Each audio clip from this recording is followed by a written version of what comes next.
일단은 뭐 아직까지 이렇게 구체화된 것 같지는 않지만 반기문 카드는 살아있는 변수로 계속 자리하지 않겠냐 이렇게 봅니다.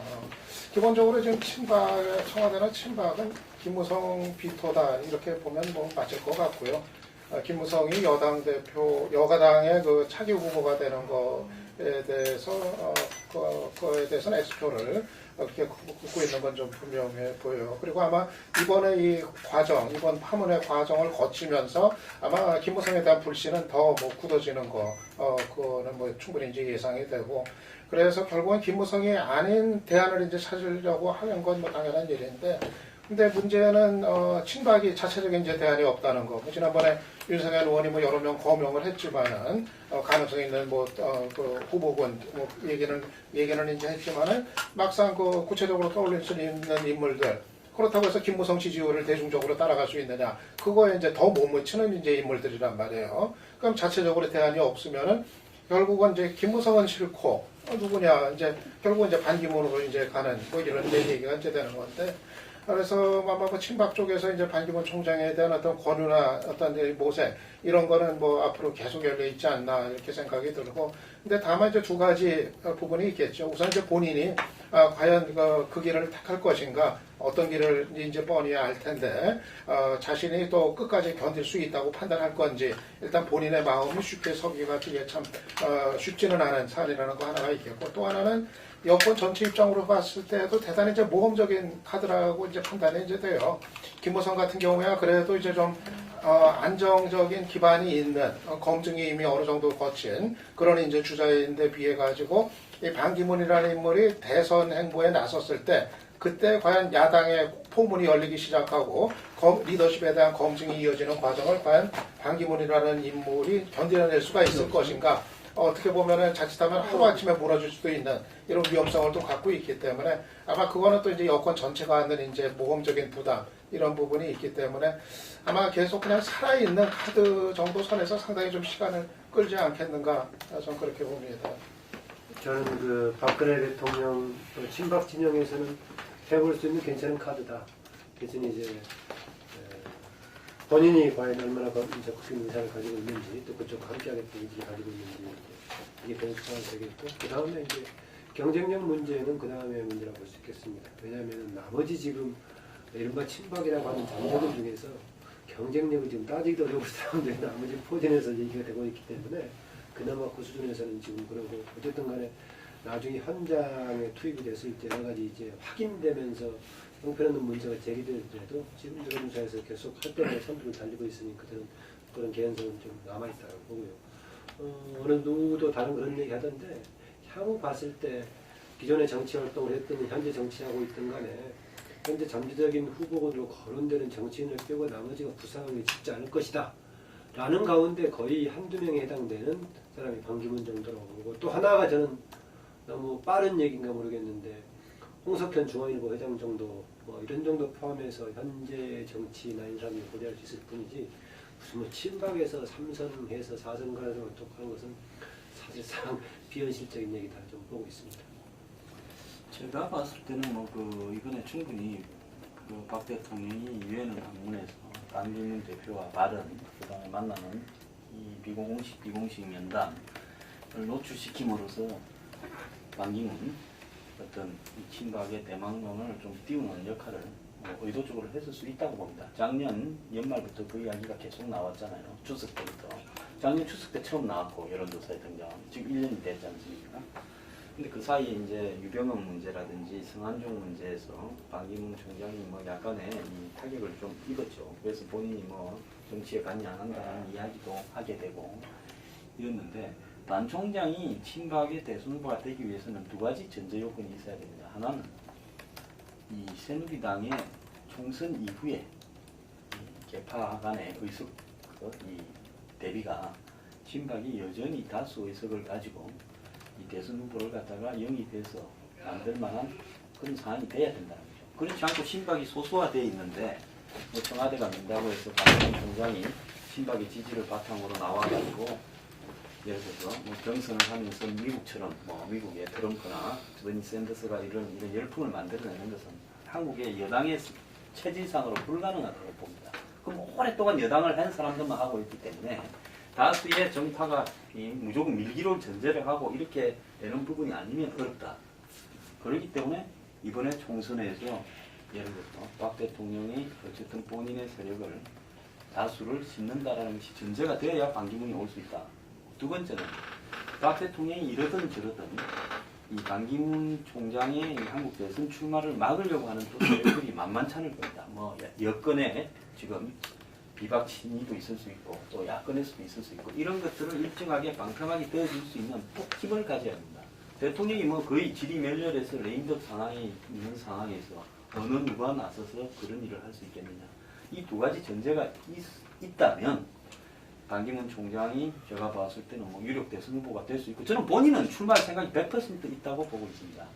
그런 상황에서 그러니까 지금 현재 당 내부에 이 총선 공천 구조에 명을될 수밖에 없는 전제가 반기문 총장 문제와도 관계되어 있죠. 자기 창출은 총선하고 관계 있습니다. 이른바 제3의 후보를 갖다 그동안 쭉 이렇게 대선 과정에서 봐왔을 때 그분들 직접 이야기도 들어보고 있을 때 이 지금까지 계속 반기문 카드가 살아있다는 것은 본인의 의사가 있다는 이야기입니다. 이게 의사가 있다고 해서 되는 게 아니잖아요. 근데 의사는 아마 누구나 그리고 이게 굉장히 신뢰받을 만하고 파워풀한 데서 당신이 대선 주자로 예를 들면 가치가 있고 또 그 부분을 밀어주겠다고 했을 때 그거 뭐 노할 사람은 별로 없을 겁니다. 예. 그리고 또 그것이 명분이 있잖아요. 예를 들면 이 국제 외교가에는 그런 그 경륜을 갖다가 뭐 남북 통일에 한반도 미래를 위해서 좀 이렇게 기여하는 게 또 의무 아니겠느냐. 이럴 때 뭐 자기도 그 동의 안 할 수 없는 거고 제가 볼 때는 그런데 과연 이제 뭐 이번에 제가 그 언론계에 있는 친구들도 보니까 저 유엔 가서 뭐 7번이나 서로 이렇게 그 만나고 뭐 그것도 무슨 이야기를 나눴겠느냐 그 많은 회동 중에서 그래서 저는 그런 이야기 충분히 이야기가 됐을 거라고 생각이 들고 하지만 이게 이제 현실화되는 가운데서 여러 가지 문제가 있는데 반 총장 같은 경우는 이제 그런 부분에 플러스해가지고 충청대망론 이렇게 충청도 사람들한테 충청대망론은 제가 다른 그 이유로 여론조사, 충청 여론조사를 했을 때 보니까 상당히 높아. 여야 상관없이 충청 대망론에 대한 충청 도민들의 어떤 기대감, 이런 건 굉장히 높더라고요. 플러스 알파가 지금 반 총장은 있다고 저는 보여지는데, 과연 이분들이 이제 내년 말에 그만두는데, 그때부터 이제 구체적 액션에 들어간다면은 이 살벌한 어떤 우리나라 대선판은 뭐 전부 다 올인이고 뭐 전부 다 그렇기 때문에 이 자칫 잘못하면 이게 큰일 나거든요. 그러니까 고건 총리도 넣었다가 뺐고 정운찬 총리도 예를 들면 넣었다가 전부 다 포기하고 이게 만만한 데가 아니거든요. 이게 그래서 저는 그 과정에서 어느 정도 본인이 이렇게 이 권력 의지를 보이느냐 부분하고 그 사람한테 판을 만들어준 사람이 세력이 어느 정도 해내느냐.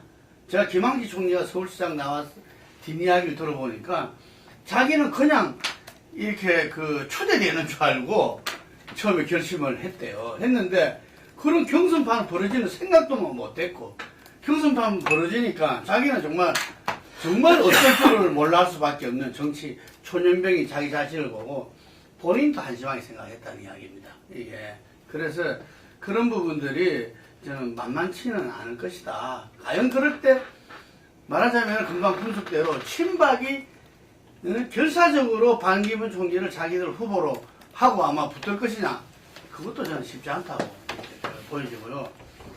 아까 끝난 이야기인데 하나만 제가 짧게 이야기를 하자면은 지금 김무성 최측근하고 통화를 했는데 그쪽에서 하는 게 안심번영형 국민공천제가 워딩이 잘못됐다.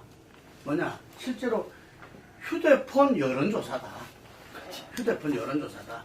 이게. 그런데, 자기들도 이해 못할 정도로 김무성 당대표가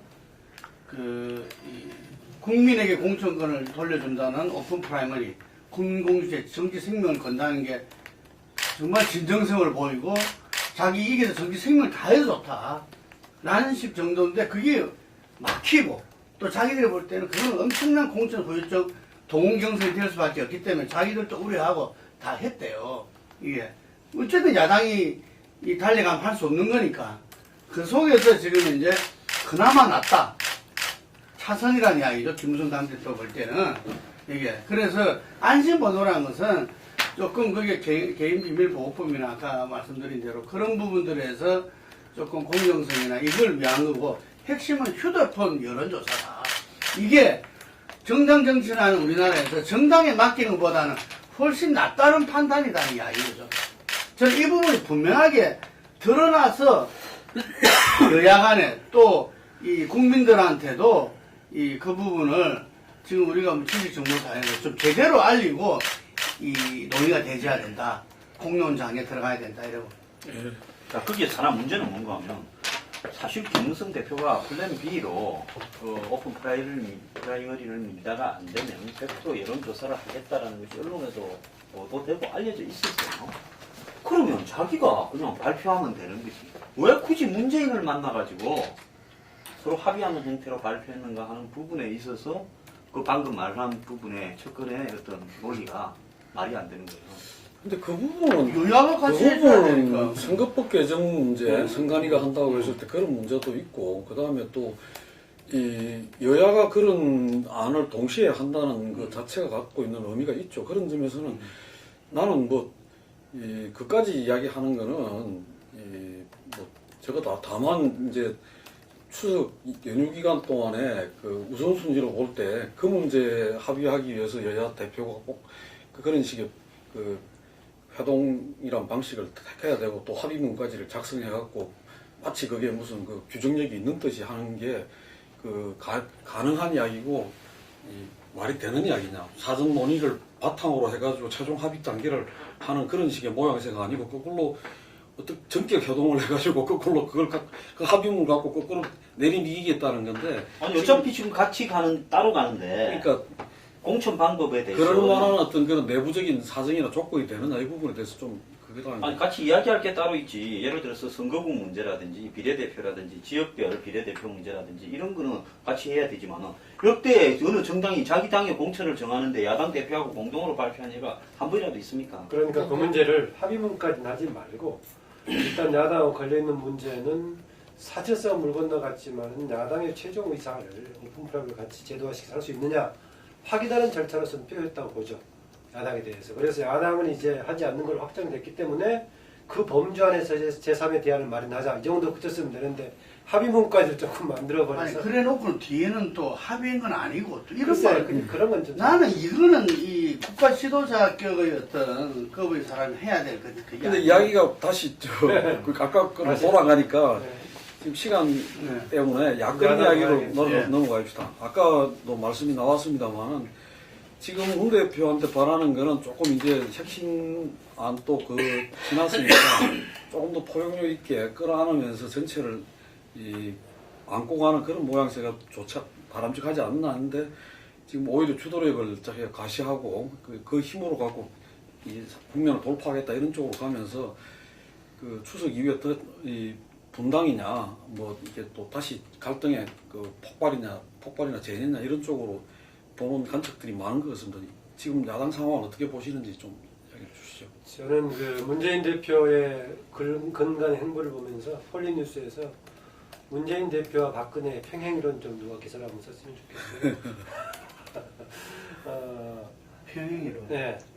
딱 찾아보면 맞추자들이 똑같은 게 굉장히 많습니다만 그 말하니까 불쾌하는 것 같은 아니 나는 저 칩밥 아니에요? 그런데 그 이번에 4.19 재보선 이후에 굉장히 중요한 과제가 통합과 혁신이었는데 혁신을 먼저 내걸든 통합을 먼저 내걸든 그쪽이었는데 문 대표의 기본 흐름은 그게 아니라 제압 아니면 털기 쪽으로 갔다는 겁니다. 제압 아니면 털기. 정말 엉뚱한 방향으로 간 거죠. 그래서 처음에는 문재인 대표한테 박지원 의원 등이 정파의 대표가 되지 말고 대권 후보가 되든 당의 대표가 되든 해야 된다는 지적이 공격력으로 쓰이는 측면이 있었지만 실제 이 이후의 행보를 보면은 본인이 자기를 지지하는 소수를 바탕으로 해가지고 나머지를 제압하거나 털고 가려는 그런 자세를 계속 보이고 있다라는 점이고요. 저는 그것하고 관련해서 최근에 그 최재성 총무본부장이 그런 얘기했죠. 혁신위 활동 관련해서 비판을 했을 때 안철수는 박지원, 김한길과 결이 다르다라고 해가지고 분리해서 가려고 하다가 이번에 인적쇄신 문제 나와가지고 이제 박지원까지 흔들리는 양상 보이니까 위기의식을 닥쳐는 다시 박지원을 끌어들이는 모습을 보이고 있는 건데 그럼에도 불구하고 기본으로 저는 문재인 대표가 계속 털기라든가 제압식으로 가는 것이 바뀔 것 같지는 않다는 겁니다. 또 역시 그 점에서 저는 박지원 의원의 행보도 좀 지적을 해주고 싶은데요. 저는 박지원 의원이 대단히 정치적으로 역량이 뛰어난 분이라는 평가를 높게 삽니다. 그럼에도 불구하고 최근에 문재인 대표를 향한 압박 등이 문재인 대표의 리더십 자체가 궤도 수정이 되거나 당 운영 방식의 궤도 수정을 기대하는 것이 아니라 본인에 대한 문제를 얼마나 수용할 것인가 한계를 두고 있다. 과연 이 시점에서 박지원 의원이 봤을 때 문재인 대표가 본인이 압박에 따라서 궤도 수정을 할 가능성이 있다고 보이는가. 이런 등을 봤을 때 저는 박지원 의원의 정치적인 역량이 거기에 좀 초점을 두고 행동을 했으면은 분당을 해서 신당으로 가든 아니면은 당의 문재인 대표라든가 혁신의 움직임의 궤도 수정을 요구하든 간에 전체적인 방향을 놓고 조금 뭔가 역할을 기대를 해야지 계속 본인을 얼마나 포용하고 끌어당기냐 여기만 가지고 너무 정치 게임을 하는 것 같아서 정치력 있는 박지원은 그 문제를 좀 지적을 해주고 싶습니다. 저는 문재인 대표가 이번에 김무성 합의를 통해서 이제 국면 전환을 시도했다 이렇게 먼저 보는데요. 그러니까는 내부의 어떤 그 여러 가지 그 갈등 이런 사안들을 좀 덮고서 그쪽으로 이제 국면을 좀 옮겨가겠다 이렇게 판단한 거로 보이는데 사실 지금 채워지지 않고 그냥 가는 부분들이 너무 다 근본적으로 많다 이런 이제 생각이 듭니다. 문 대표가 저는 여전히 이제 그 혁신안이 이제 다 통과되고 이제 그랬지만 물론 이제 먼저 그 혁신위가 좀 마지막 과정에서 좀 이제 무리를 좀 했다는 이제 생각이 들어요.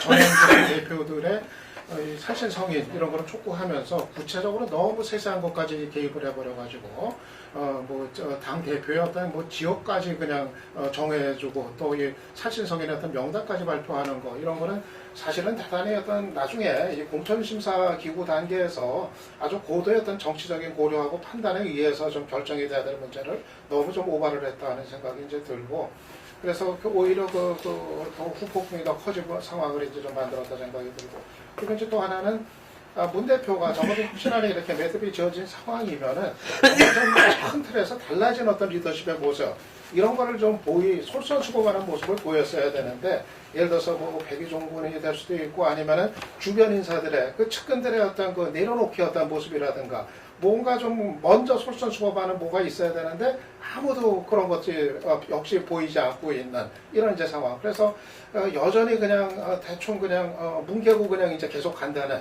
이런 어떤 그 리더십 이것이 그냥 그대로 연장이 되고 있다 이제 생각이 이제 들기 때문에 아무튼 문재인 대표의 리더십은 이번 혁신 과정 이거 거치고 이제 그랬어도 여전히 좀 이제 큰 어떤 리더십을 발휘하는 큰 그림을 그리는 이런 거는 여전히 이제 부족한 거는 그대로다 하는 그런 이제 큰 또 아쉬움은 남아가지고 이렇게 되면은 결국은 이제 연말 정기국회까지는 이제 더 안 하기로 했는데 대표원들이 근데 연말까지 정기국회 끝날 무렵까지 새정치연합의 당 지지율이 회복이 안 되고 또 여러 가지 문제들이 해결이 안 됐을 때 그때는 또 이 문 대표의 어떤 거취 문제를 둘러싼 논란이 지연될 이런 그거는 그대로 또 살아있는 상황을 남겨놨다 그렇게 이제 봅니다.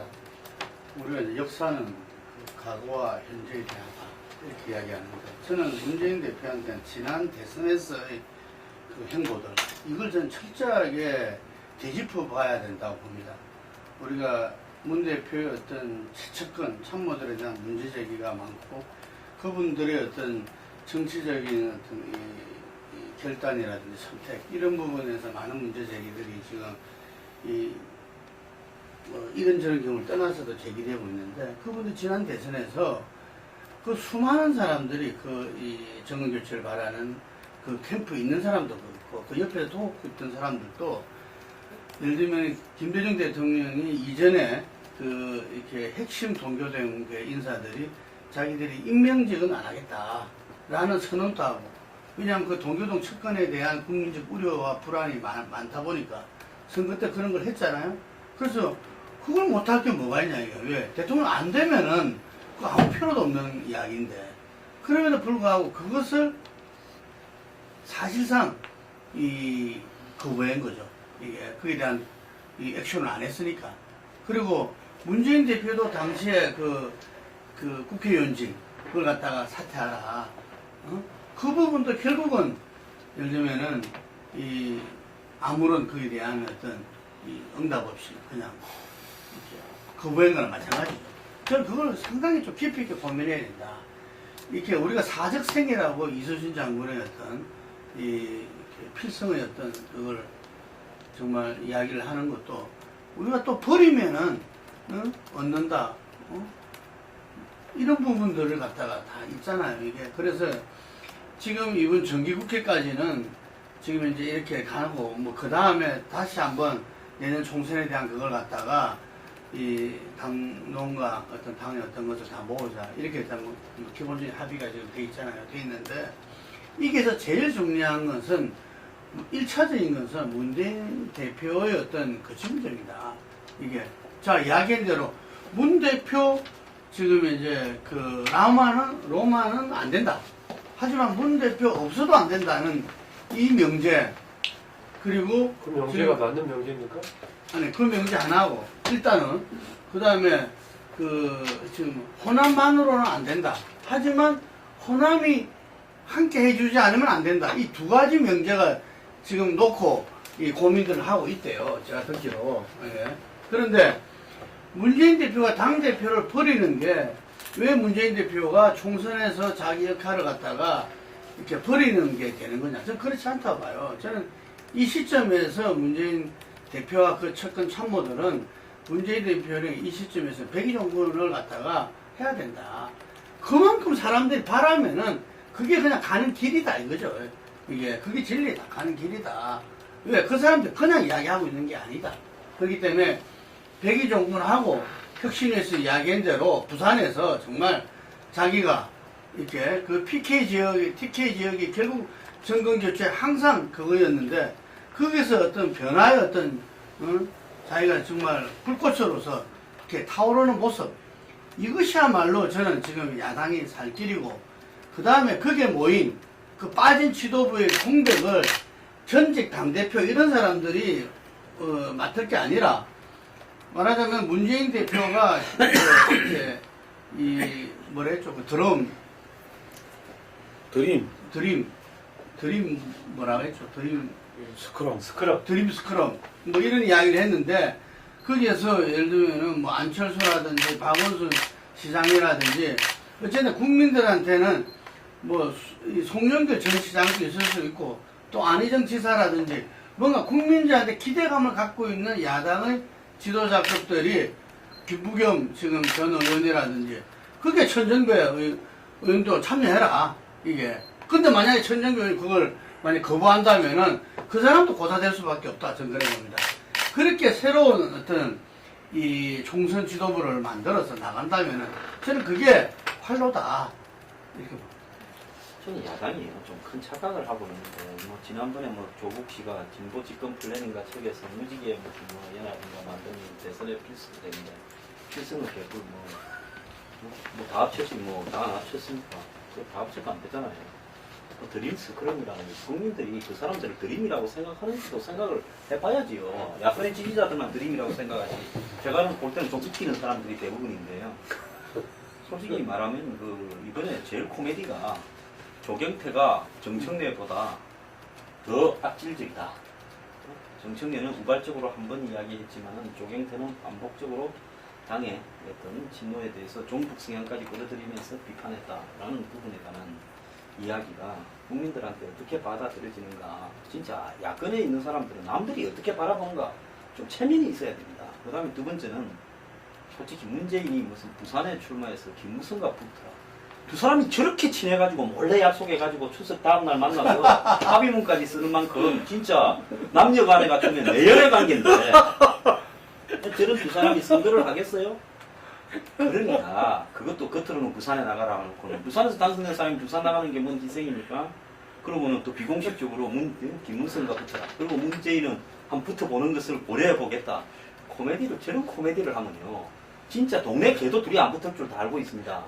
그냥 앞에 안까지만 발표하고 뒤에는 입을 다물어서 해야 되는데 사람에 대해서 언급하면서 항상 결론이 중요한데 소설 써나가다가 뭐 그럴싸하게 썼어요. 자기들 수준으로는. 그런데 끝이 완전 개판이 돼버렸기 때문에 이건 뭐 삼류소 쓸 때 못 되는 형식으로 끝이 났는데요. 지금 뭐 야당에 보면 당만 지금 몇 개입니까? 김민석이 당, 뭐 박준영 지사당, 그 다음에 박주선 의원당, 천정배 당 해갖고 당이 뭐 지금 계속 생겨날 겁니다. 그래서 제가 볼 때 그 문재인 대표가 이걸 막는 방법은 뭐냐?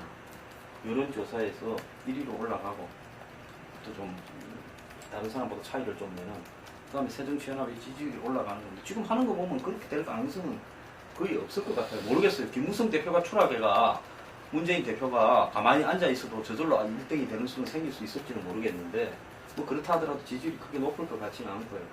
이런 상황이 지속된다 그러면 제가 볼 때는 뭐 11월 달쯤 되면 야권의 재편이 본격화될 거라고 보는 겁니다. 어차피 시기상으로 혁신회의가 다 끝나야 뭐가 반발이 생길 거라고 본 거 아닙니까? 그렇기 때문에 저는 이거는 매스크럽하고 다른 얘기인가요? 같은 얘기가요? 전혀 다르죠. 저는 야권이요. 총선에서 분열돼서 치르는 게 야권이 대선에서 이기는 수라고 생각합니다.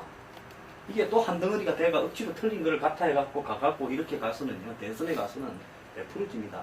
총선에서요. 다만 호남 뭐 주도론, 뭐 호남 홀대론 이런 게 아니라 총선에서 야권에 있는 사람들이 그야말로 야권의 아젠다를 좀 변화시켜가지고 아젠다 경쟁을 해서 전체적인 야권의 의석수가 좀 많이 줄더라도 거기에서 야권에 주도하는 어떤 세력의 방향을 바꿀 필요가 있다는 겁니다. 지금 친노의 방향을 아무도 못 바꾸고 있는 거 아니에요. 그런 어떤 부분에서 제가 볼 때는 어차피 친노가 지금 저렇게 공천 방도까지 확정해 나왔으면 자기가 좀 공천이 될지 안 될지 뭐 정치하는 사람들 다 알지 않습니까? 그럼 내가 이런 상황에서는 안 될 것 같아하는 사람들은 좀 있으면 다 움직일 거라고 보기 때문에 호남의 여론이 제가 볼 때는 뭐 신당을 지지하는 쪽으로 흐를 거라고 저는 보고 있습니다. 아니, 근데 거기서 그 아까 제가 말씀드린 그 핵심은 이 문재인 대표의 그 백의종군이에요. 근데 그분이 백의종군을 한다면 제가 아까 말한 게 유효하고, 근데 만약 백의종군 안 한다면 늘 이야기했듯이 창조적 파괴를 하는 것이, 예를 들면은 이번에 어떤 결과가 오더라도 저는 그 야당이 정권 교체를 위한 길에서는 더 건강하다 이렇게 그 보는 거거든요. 그런데 전에는 신당이 혁신이 나지 않았어요? 아니 그렇죠. 네, 그런데 이 뭐야 비노와 이런 분들이 계속 지금 이제 눈치만 보고 있다. 저는 이 사람들이 당당하게 그게 아니라 지금 자기들끼리 웅성웅성 그럴 게 아니라 당당하게 문재인 대표한테 백의종군 하라. 그러면 우리가 산다. 그런데 그걸 끝까지 거부한다면은 우리는 창조적 파괴와 혁신으로 혁신을 길로 삼고 나갈 수밖에 없다. 이렇게 가야 된다. 근데 그 부분은 얼마 전에 이제 그 당내에서 그 격렬한 그 과정을 거쳐가지고 일단 연말인가요? 그 정기국회 끝까지는 이제 대표를 안 옮기기로 했잖아요. 일단 하고 지금 그 다음 국면으로 온 건데 문제는 이제 그 다음 국면에서 뭔가 좀 통합력을 발휘해 주기를 원했는데 그런 방향으로 가기보다는 계속적으로 자기가 주도권을 쥐고 이제 그 국면을 끌어나가고 또 갈 테면 가라, 뭐, 그 비겁한 자에 갈 테면 가라, 이런 식으로 나가니까, 저래가지고야, 이렇게 큰 틀에서 그게 되겠나, 이런 우려들을 하시는 건데, 근데 저는 여전히 지금, 제가 말씀드리는 거는, 지금 또 백의종군 이야기하면 또 흔드는 거다, 이렇게 받아들일 가능성이 많다, 이거죠, 그쪽에서는. 계속 그러고 있어요. 네. 지금 추석 기간에도. 그러니까 서로 모여가지고 이야기될 수 좀 있는 그 사람. 문제하고 같이 그 해가지고, 신당 움직임들이 여러 갈래로 이제 있지 않습니까? 근데 큰 공대가 뭐 지금 저 새정치연합에서 떨어져 나가거나 아직 그런 상태는 아닌데 좀 이 부분을 어떻게 봐야 될지 같이 좀 이야기 좀 하죠. 저는 일단은 혁신안 통과하고 매듭 지어지면서 일단 그 국면에서의 상황 정리는 좀 된 거라고 이제 생각을 해요. 어쨌든 간에 이렇게 다수의에서 결론이 내려졌으면 그거를 일단 좀 승복을 하고서 일단은 가는 게 맞다. 뭐 문재인 대표 리더십이 뭐 어떤 문제가 있든 어떻든 간에 당분간은 그렇게 하는 게 맞다. 그게 순리다 생각을 하고 근데 이제 저는 문재인 대표 리더십의 어떤 한계 반복되는 것도 이제 문제인데 또 동시에 이 비주류 측의 어떤 그 이제 비전의 어떤 부재라든가 또 어떤 그 철저하게 개파적 이해관계에 그냥 아주 갇혀 있는 모습을 계속 보이는 거 이것도 지적이 돼야 될 것 같고 저는 특히 근래 들어서 안철수 의원의 그 행보에 대해서 이게 자연스럽지 못하다 그런 이제 좀 이제 느낌을 이제 많이 가져요. 보면 이제 안철수 의원이 근래 들어서 상당히 이제 아주 강경해졌단 말이에요. 강경해지고 완전히 문재인 대표하고 이제 그 대립각을 세우는 거를 이제 작심을 하고 나서는 이런 이제 모습인데 저는 그게 안철수다운 이제 모습인가 하는 생각을 이제 했을 때 지금 뭐 혁신안도 완전히 전면적으로 부정을 하고 그런 이제 건데 저는 안철수가 내세웠던 어떤 중도라고 하는 것이 사실은 좀 사안별로 시시각기를 가리면서 합리적인 판단을 해나가는 양극단을 배제하고 좀 그런 어떤 그 정신이라고 생각을 했는데 그렇게 보면은 뭐 저 혁신안 같은 경우도 전면 부정을 할 게 아니라 이거는 아무 소용도 없는 거다 이럴 게 아니라 뭐 했지만은 뭐 미흡한 게 또 이런 게 있으니까 내가 이런 추가적인 요구를 더 해라 한다 좀 이런 식으로 가는 게 맞았던 것 같은데 이거는 완전히 전면적으로 다 부정을 하고 문재인 대표하고 철저하게 대립각을 세우는 거로 이제 가려고 작심을 한 이런 모습으로 이제 비춰지는 건데 저는 그런 어떤 안철수 의원의 이제 모습이라는 게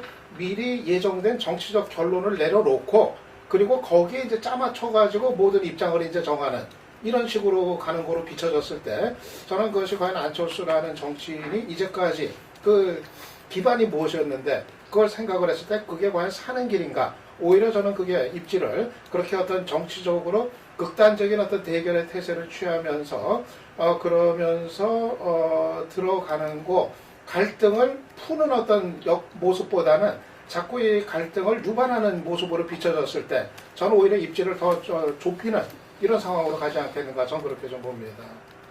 그래서 저는 안철수는 왜 이렇게 갑자기 근래 들어서 과격해졌는지 이거는 저는 좀 물음표예요. 안철수 의원 본인 말은 이제 정신을 알았다는 얘기인데 저는 안철수 의원 최근 행보에 대해서는 부정적으로 평가하지 않는 쪽입니다. 어느 쪽이든간에 조금 본인이 특정한 뭐 정치적인 목적을 향해서든가 아니면 상호 판단을 객관적으로 했던가 이렇게 끈적지 하는 것은 저는 과거에 비해서는 좀 진전된 면을 생각을 하고 있는데 생각보다 다를 수 있겠습니다. 아까 그 당무위 의원총회 연석회의 통해서 재심 투표하는 거 처리했던 것을 일단 다음 정부가 되어 있지 않느냐. 더 이상 이제 이번 정기국회 끝날 때까지 힘들게 하지 않는 걸로 하겠다는 거 얘기. 임에도 불구하고 당시 이게 그대로 이른바 정도파하고 주류가 같이 정도에서 비주류는 뭐 무기력한 상태에 빠졌던 점이죠. 무기력하니까 뭐 그대로 갈 수도 있겠죠. 근데 조금 더 적극적인 차원에서는 그때 하는 만큼 재신임을 해주는 만큼 거기에 똑같은 맞대응하는 정도의 본인도 파격적인 조치를 같이 던져놨으면 그 효과를 볼 수 있을 것인데 뭐 그냥 갔죠. 끝까지 아쉽죠. 네, 그 점에서 또 이제 그럼에도 불구하고 또 갈 수밖에 없는 점이 저는 있었다고 봅니다. 왜냐하면은 비주류가 워낙 약하기 때문입니다. 저는 그래서 근래 흔히 비주류니 신당론자들 만나면은 현실의 권력 투쟁 차원에서 결국 당신들이 실패했던 거 졌던 거 아니냐라고 지적하는데 그 문제가 사실 큽니다. 정당 정치 전반으로 보자면 우리나라 정당 정치의 가장 큰 취약점, 약한 야당의 취약점이죠. 대한수권 정당이 없다는 점이죠. 그 점에서는 여당의 비판에도 불구하고 야당이 없다는 점인데 또 야당 내부에서 보자면은 문재인 대표를 중심으로 한 친노든 주류든 간에 비판함에도 불구하고 대한 세력이 취약하다는 겁니다. 취약하다는 것이 지금 문제를 만들고 있는데 그래서 저는 왜 본인들이 취약한가에 대한 끊임없는 자성을 이렇게 좀 촉구할 필요가 있다는 생각이 들고요.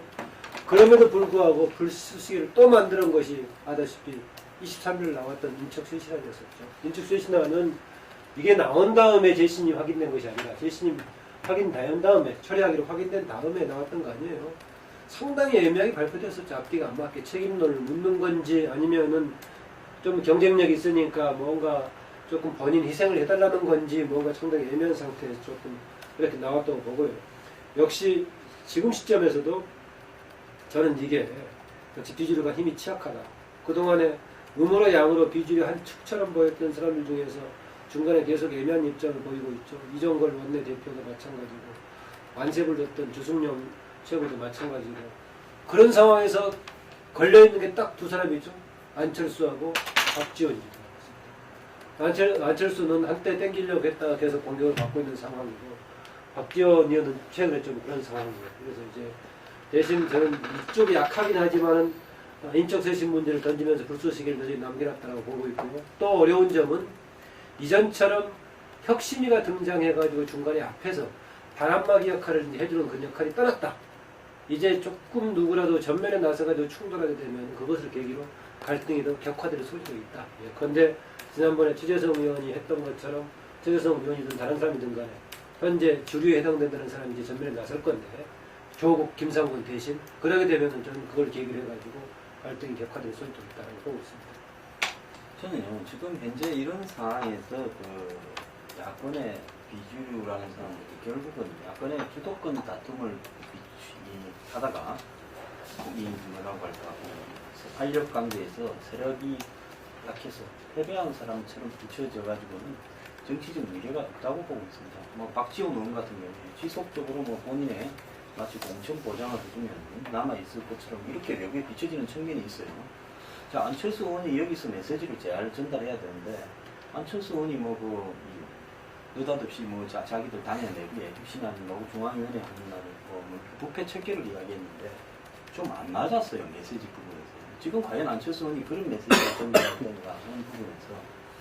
그래서 야권에 보면 실질적으로 이 정당이라는 것은 과거에 한국의 야권이 역동성을 가지고 발전할 때 보면 70년대, 80년대 보면 각 계파들이 예를 들어서 정권에 대한 뭐 강경이냐 온건이냐 뭐 이런 어떤 방법론의 차이를 가지고 굉장히 야권 내부에서 활발하게 투쟁을 했고, 때로는 뭐 주먹 다짐도 하고 강목대회도 하고 하면서 그것이 오히려 야권의 역동성을 가지는 쪽으로 왔고, 그것이 야권의 생명성이라고 보는데, 이제는 그 친노가 거의 다 진압을 했고, 솔직히 말하면 비주류라는 사람들 중에 인물이 거의 없어져 버려서 실질적으로 제대로 된 아젠다를 가지고 국민들을 상대로 진노가 왜 안 된다라는 부분을 논리적으로 설득해낼 수 있는 야권의 정치 지도자가 거의 없고, 안철수 의원의 지금 메시지 전달을 또 그러기에는 턱없이 좀 뜬금없는 메시지 전달이 되고 있다고 보고 있습니다. 그렇기 때문에 결국은 지금 진노는 현재 야권의 내부에 있어서의 세력관계로 자기들이 몸담고 있으니까 제일 잘할 거 아니에요. 이게 끝났다. 앞으로 뭐 크게 반발할 사람도 별로 없고 사태 진압이 되었다. 이렇게 되기 때문에 문재인 의원이 뭐 제가 볼 때 크게 백의종군할 일도 없어요. 모르겠습니다. 문재인 의원이 기자회견을 해가 오늘이라도 김무성과 확실하게 붙겠다라고 이야기를 하면 백의종군이라고 사람들이 인정을 하겠죠. 근데 그럴 가능성이 저는 없고, 마치 그럴 것처럼 그냥 뉘앙스만 뒀다가 나중에 사상에 다시 출마하는 정도가 될 가능성이 크다고 저는 보고 있습니다. 이런 상황 속에서 지금 야권 내부는 기본적으로 야권의 내부의 어떤 변화가 어떤 걸음을 주도해 가는 게 아니라 야권을 바라보는 야권 지지자의 어느 분노가 어느 시점에는 또 폭발해서 하나의 여론처럼 지난 4월 29일 재보선 때처럼 나타날 거라고 봐요. 그때까지는 굉장히 소극적으로 있다가 어느 시점에서 그게 이제 모아질 거라고 보는데, 총선까지 아까도 말씀하셨다시피 시간이 많이 남은 상황이기 때문에 빨리 움직이면 손해다라는 이런 어떤 비의식들이 있기 때문에 제가 볼 때는 11월, 12월 가야 그런 그림들이 하나로 모여들 건데, 어쨌든 그렇다 하더라도 친노가 지금까지 투쟁에서는 이기는 능력을 보였지만은 합리적으로 이 아젠다를 정리해가는 능력이 없기 때문에 야권의 다른 어떤 세력들은 100% 하나로 모여들어서 저수지처럼 그 사람들이 창당을 해서 진노와 총선에서 겨루게 될 것이다라는 것은 저는 확신합니다. 아마 호남 민심은 이번 10월 재보선에서 좀 다시 한번 드러나리라 봅니다. 구청장 재보선이 좀 예정돼 있다고 들었는데, 거기 어쨌든 지금 뭐 특히 강주 전남 여기에서는 뭐 지금 새로운 이 정치 진출자 옛날 또 뭐 하여튼 간에 정말 정치적인 지역인 것 같아요. 이 강주 전남이. 하여튼 그 부분들은 다시 한 번 더 이번 재보선이 딴 데는 몰라도 이 호남은 상당히 주목된다. 그 결과가 이게 국회의원 이 재보선은 없지만 어쨌든 구청장 이런 부분들에서 될 것이다 는 생각이 듭니다. 안철수 의원 같은 경우는 김한길 대표랑 이렇게 통합할 때 제가 볼 때는 친노가 다시 이렇게 헤게모니를 장악하고 완벽하게 제 말하면 당을 갖다가 그거 할지 잘 예측을 못했을 수도 있어요. 제가 볼 때는. 그러니까 본인이 지난 대선에서 가진 그 트라우마는 엄청나거든요. 그 당시 협상 대상자들이 여전히 지금 이제 이렇게 그 문재인 대표와 그 접근과 핵심을 이루고 있기 때문에 그에 대한 트라우마는 엄청나다. 내가 이분들하고는 어째 말하면은 뭐 함께 뭔가를 갖다 하기가 상당히 어렵다는 것을 갖다가 저 내면 깊숙이는 있지 않겠는가. 근데 그걸 지금 드러낼 수는 없는 거죠, 이게. 그래서 자기 나름대로 뭔가를 갖다가 자기 정치, 자기 메시지를 갖다가 하다 보니까 어떤 데는 약간 좀 핀트가 나기도 하고. 왜냐면 그런 부분에서 그동안 안철수 대표가 처음에 이 2년, 3년 전입니까? 그 9월 달에 시작했을 때부터도 참 정확한 메시지는 아주 놀라울 정도였는데, 오히려 그게 좀 묻어졌죠. 최근에는. 예, 그런 생각이, 뭐 본인 참모들은 더 많아졌다 그러던데, 하여간 그런 점이 있고, 친노 같은 경우는 문재인 대표가 지금 신당이나 이런 거 보는 데에서도 당이 죽어가고 있다. 이런 평가를 같이 내리는데 어떻게 신당 추진 세력들한테 막 끊임없이 어쨌든 우리가 함께 해야 뭉쳐야 산다. 안 그러면 다 죽습니다. 어쩌고저쩌고 해야 되는데 거기다 대고 뭐 창당돼야 신당이지. 예를 들면은 이런 것들은 저는 상당히 그 이면에 무슨 생각을 갖고 있느냐. 지난번에 이 편집 파동도 있었잖아요, 이게. 그렇기 때문에 이 비주류라든지 신당 추진 세력이 갖고 있는 본심이 뭐냐. 이런 부분들이 진정성으로 서로가 와닿고 있지 않다.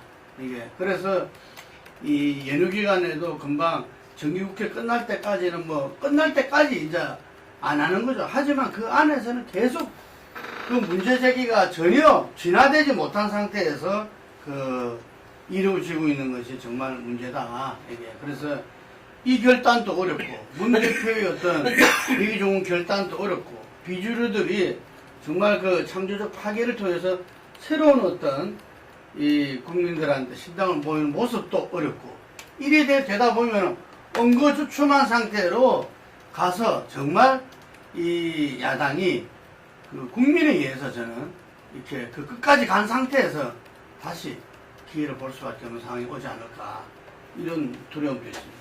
예. 아니, 요 부분은 저도 한 말씀 좀 드리고. 두 말씀까지 하십시오. 네, 예. 우선은,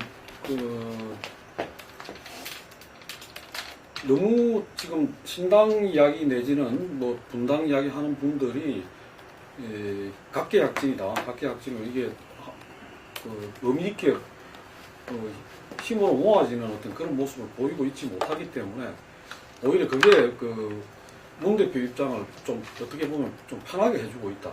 강력한 어떤 그런 반대 세력 내지는 이 대한 세력이 약간 야당 내에 형성되고 있다면 지금하고 좀 다른 위기의식을 가지고 나설 수도 있을 건데, 오히려 저렇게 다 개별 약진하는 것 같이 보이니까 의미 있는 뭐가 되겠냐 이런 게 있다고 봅니다. 그게 오히려 좀 안타까운 생각이 들고, 차라리 좀 힘이 모아져 가지고 하게 되면 좀 자극이 될 건데, 또 한 가지는 안철수 의원 경우는 난 상당한 착각을 하고 있는 게 아닌가 이렇게 봅니다. 무슨 이야기인가 하면, 본인이 여전히 이제 이 대선 후보로서 경쟁을 하던 동격이다 내하고 문재인하고는 이런 생각을 강하게 갖고 있고, 그런데 본인이 지금 그만큼 지지도가 안 나오고 왜 그렇게 추락했는가에 대한 자기 그걸 성찰을 못하고 있다고 봐요. 그동안 여러 가지 가능태로서의 안철수는 많은 사람들을 모아들이는 그게 있었지만, 지금은 그분들 거의 다 주위에 있다가 다 흩어지고 떠나갔단 말이에요. 그러면서 본인이 인재 영입을 이야기하니까 그게 별로 호소력이 없는 거고, 또 부패청산 깨끗한 정치 이야기하지만은 그거는 제가 보기에는 굉장히 좀 정치를 도덕적이거나 그렇게 접근하는 사람들이 왕왕 이야기를 하지만 그게 현실 정치에서 그렇게 파괴력이나 호소력을 가지지 못한다. 그런 의미에서 또 그렇게 안철수 의원이 뭐 그런 이야기를 하는 것 자체가 지금에서 큰 반향을 일으킬 만한 지금 상황이 아니다. 그런 점에서 저는 좀 문제가 있다고 봅니다. 그 정도로 하고, 저희 이제 10월 시간이 얼마 안 남았는데요. 10월 정국 이야기도 좀 하죠. 대통령 이제 유엔 방문하고 오셨고, 앞으로도 외교 일정이 중요한 게 많이 예정이 되어 있는 것 같습니다. 포함해서 마무리니까. 예, 예. 그리고 선거국 획정 문제도 있고, 같이 했습니다. 예, 국회 문제. 예. 그 북한이 어제 해가지고 이제 박근혜 대통령 유엔 총회 참석해 이런저런 발언했던 것들고 지금 이산가족 지원 하순에 약속했던 것도 지금 살얼음판 틀게 만들었다고 하고 있는데 내용과 방식을 보면 예전보다는 많이 누그러진 스타일이에요. 지난번 과거 같은 바로 지금 받았죠. 물 건너 갔다고 치고 나서 다시 협상업소로 갈 건데 그런 상황이고 그런 상황에서 지금 한미일 외교장관을 더 강한 제재를 하기로 지금 약속해놨다고 그래서 하는 것인데 오히려 뭐 저는 그 대북 이런 처음보다는 박근혜 대통령은 밖에 나가서 계속 자기 아버지 새마을 얘기를 하는 것 같아서 조금 보기에 그러긴 하대요. 저는 뭐 그 정도 말씀드리고 선거구 획정 관련해서 원래 예정대로라면 지금 10월 2일 날 1차 발표는 획정에서 발표하게 됐는데요. 아마 제 느낌상으로는 국회에서 여야가 획정이한테 요청을 하지 않을까. 1차 획정을 좀 연기해달라고. 왜냐하면 1차 획정을 확정해서 지금 국회에 넘겨버리고 나면은 국회에서는 제2요구 한 번 할 수 있는 거란밖에 없어서 처음 할 때 아마 신중하게 해야 될 겁니다. 물론 책임은 지금까지 확정하지 않는 여야 국회에 있죠. 그래서 연기하는 과정일 건데 지금 이제 뭐 아직도 형식상으로는 야당 새정치민주연합이라든가 정의당 등이 권역부 비례대표제에 대한 그 의사를 포기하지 않는 것처럼 보이지만 현실적으로 물건나가는 거 아니지 않겠습니까? 강도죠. 그래서 이제 결국은 지역과 그 비례대표 수 조정하는 것인데 저는 혹시 타협이 된다면은 지금 지역구를 조금 뭐몇석 늘리는 정도 범위, 한 10에서 조금 늘리는 범위 내에서 그동안에 의원 정수를 300명 동결하기로 했습니다만 혹시 그냥 지역구 늘리는 만큼 의원 정수를 늘리는 제3의 탈출구를 마련할 가능성도 전혀 배제할 수가 없다. 이렇게 봅니다. 윙크미 입장에서 적극 공략하네요. 저는 뭐 제가 볼 때 북한 이산가족 상봉을 10월 말로 빼는 거는 뭐 안 할 수도 있다라는 북한이 계획하고 있는 뭐 핵실험이나 장거리 미사일 발사 행사 이후에 여러 가지 상황을 고려해서 그렇게 뺐다고 보고요. 크게 지금 비중을 둔 입장은 아닌 것 같고 북한은 저는 미사일을 쏠 거라고 보고 있습니다. 왜냐하면 미사일을 쏘게 되면 사드 배치 문제가 10월 16일 한미 정상회담에 그런 되느냐 하는 문제가 될 거고 그것은 결국은 한미 간에 또 한중 간에 미중 간에 또 일본까지 포함해서 여러 가지 지금 북한을 둘러싼 주변 나라들 간에 문제가 생기겠죠. 내부에. 그런 부분이 북한이 지금 현재 생각하고 있는 목표가 아닌가 이렇게 보고 있고 그다음에 뭐 그러니까 로켓이나 핵실험 쪽보다는 미사일 발사 쪽에 미사일 발사하는 사드 배치에 네. 이 문제들을 그냥 한국, 미국, 중국이 다 서로 간에 골치 아파지고 서로 간에 알력 관계가 발생할 수 있는 요소가 되는 거죠. 북한이 쏘게 되면 조금 더 정교하게 쏜다면 그런 문제가 더욱더 심각해지겠죠. 그리고 이제 뭐 선거의 확정위원회는 어쨌든 뭐 이제 그 의석을 어떻게 전 비례대표와 지역구 간에 조정하느냐 문제만 남았는데 아마 비례대표를 뭐 한 몇 석, 7, 8석 정도 줄이는 선에서 정리될 거라고 보고 있습니다. 그리고 뭐 국회 일정은 제가 볼 때는 각자 집안 싸움이 격화되어 갈 거기 때문에 이번에 국회에서 뭐 커다랗게 여야가 다투는 모습은 별로 보이지 않을 것 같고요.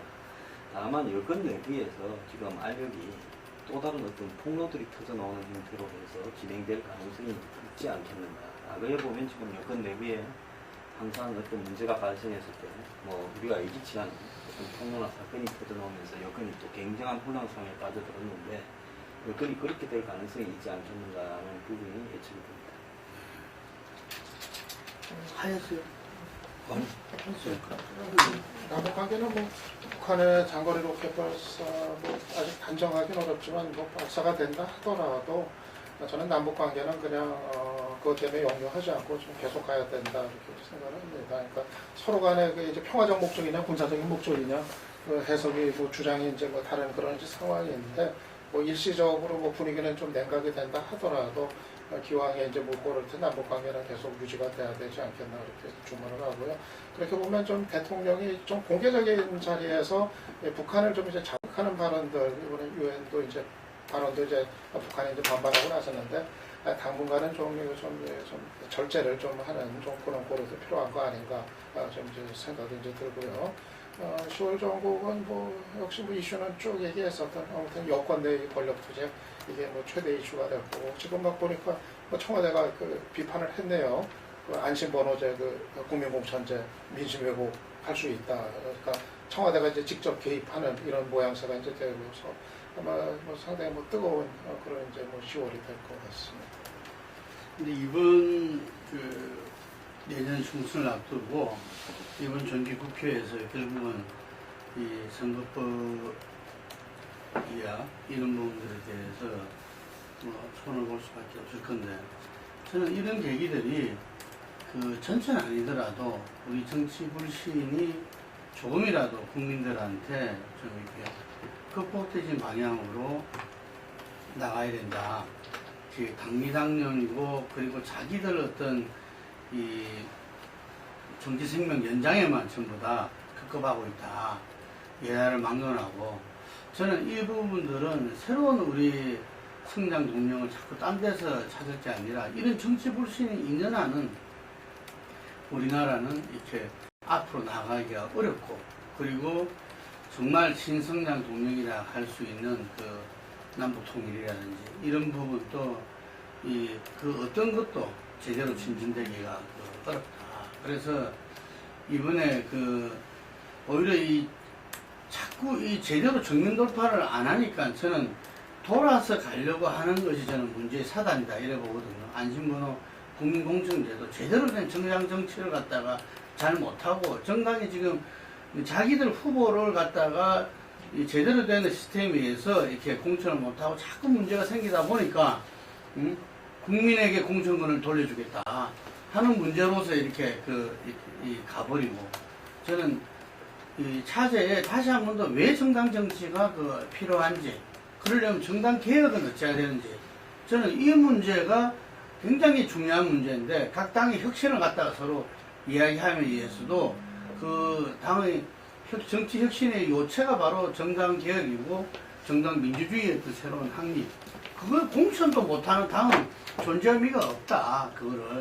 그런 측면에서 이 국민들이 과연 이제 공천의 문제를 저쪽 당만의 문제가 아니라 이게 바로 우리 정치 불신을 극복할 수 있는 문제로 볼 수 있는 계기가 이렇게 되길 바랍니다. 폴리뉴스 역할이 더 중요해지겠습니다. 예, 장시간 토론 감사합니다. 자.